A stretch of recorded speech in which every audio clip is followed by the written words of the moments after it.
Hi hello good morning. మీకు ఇక్కడ కనిపిస్తుంది కదా, ఇది జామ చెట్టు అనమాట. ఇవి రెండు, ఇది మీకు చూపిస్తా ఇంకా క్లియర్గా. మీకు దగ్గర నుంచి చూపిస్తున్నా. ఇది అసలు ఎంత మంచిగా కాస్తాయంటే అండి, ఇవి రెండిట్లో ఇక్కడే కనిపిస్తుంది చూడండి. పిండిలన్నీ కాస్తున్నాయి.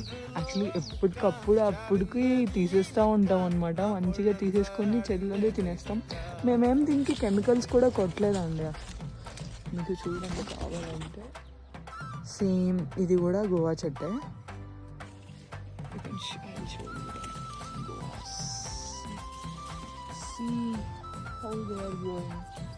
అసలు దీనికి కెమికల్ అయితే ఎప్పుడు వాడలేదండి, కానీ మంచిగా కాస్తాయి, చాలా మంచిగా కాస్తాయి చెట్లు.